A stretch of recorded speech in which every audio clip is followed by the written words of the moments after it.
On the world stage, Azerbaijan is a violent, manipulative criminal, and the West and freedom-loving nations need to wake up to the fact. Stop sleeping. All right, subscribe to this channel before I go on. I am going to prove to you they can't even hide it. It's in plain sight.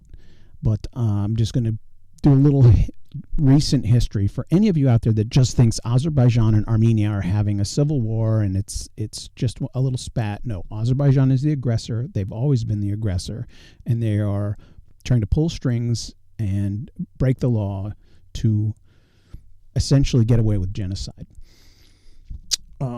Subscribe and like, and here we go. Azerbaijan did something no European state has done in the past 80 years. All right, this guy, what's his name? Rubinian. All right, I'm going to read a speech he gave to PACE, which is Parliamentary Assembly of the Council of Europe. All right, this is from one website, and it's a better picture of him, but his speech is right here. His full speech is right here. Head of the Armenian delegation to the Parliamentary Assembly of the Council of Europe, Rubinian, delivered a speech during the PACE spring session. That's like yesterday and today and the next couple days. In his speech, he stated the following. Dear colleagues, have you ever been called dogs? Well, my fellow Armenians and I have. It was a couple of months ago when the president of Azerbaijan, Mr. Ilham Aliyev, said that they chased Armenians like dogs. Have you ever been called mentally ill? My fellow Armenians and I have. It was around a week ago when President of Azerbaijan, Mr. Aliyev, publicly said that Armenian society is sick mentally and that it needs doctors. Have you ever seen religious monuments of your people being destroyed almost on live TV? I see it almost every month as new reports come from the lands which are now under Azeri control, where Armenian churches are being destroyed. Have you ever seen a racist version of a Madame Tussauds museum? It's a wax museum famous in there's one in L.A. Madame Tussauds Wax Museum. Have you ever seen a racist version of that wax museum?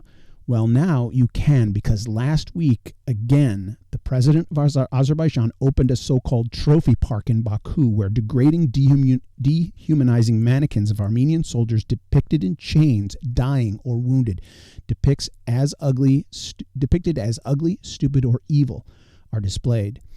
This is a real-life... Oops, what the heck?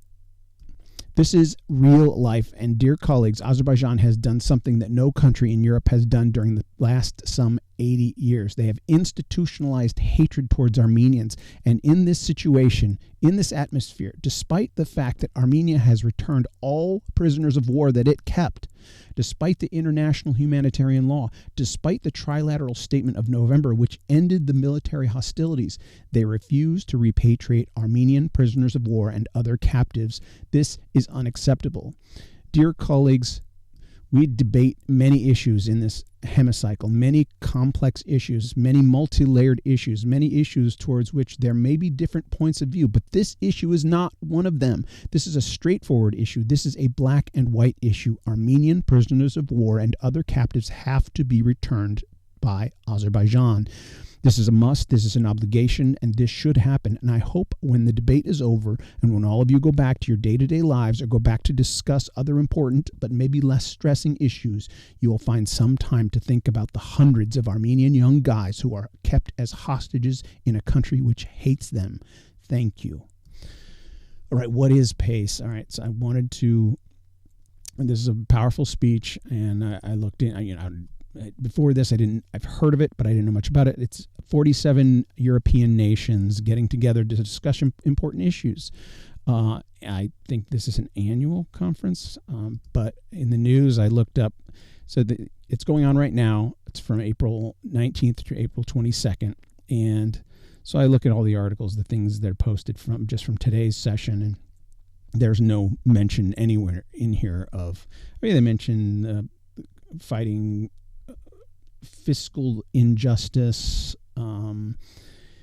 issue of recognizing the sovereignty and territorial integrity of Ukraine. They're talking about climate and COVID, different humanitarian issues around the world, but nowhere here is there any mention of Azerbaijan and Armenia's conflict or the prisoners of war.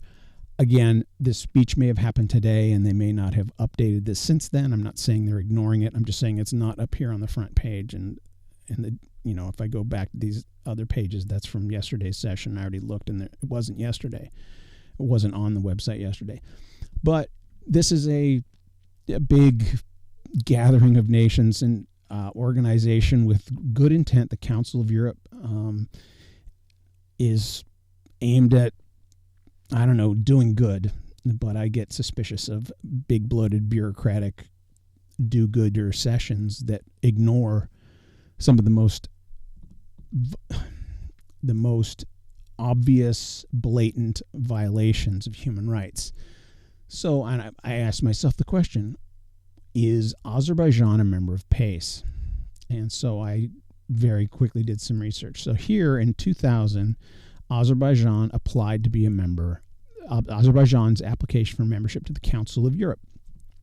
And I choked on this, but some of the points given why Azerbaijan should be accepted.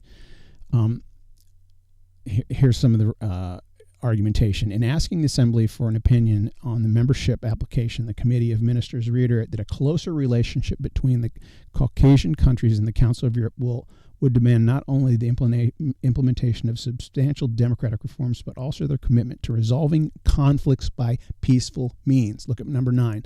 The Parliamentary Assembly considers that the accession of both Azerbaijan and Armenia could help to establish the climate of trust needed for a solution to the Nagorno-Karabakh conflict.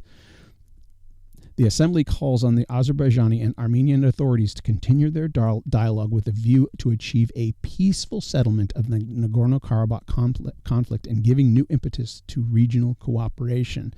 So this was back in 2000. Azerbaijan is using the Nagorno-Karabakh conflict as a means to get into a diplomatic body, to gain some credibility on the world stage in the European theater. Well, look what happens. So they did get accepted. This application was made in 2000. They were accepted as a member of this council in 2001. Fast forward. This website is the Organized Crime and Corruption Reporting Project. Council of Europe body, which is PACE, expels 13 in Azerbaijan bribe case. 13 members of the Parliamentary Assembly of the Council of Europe, PACE, have been thrown out of the organization for accepting gifts and bribes from the Azerbaijani government, while a 14th can continue to serve, according to a report released by the Rules of Procedure Committee on Friday. This is 3 years ago. This is 3 years ago, 2018, July 2018.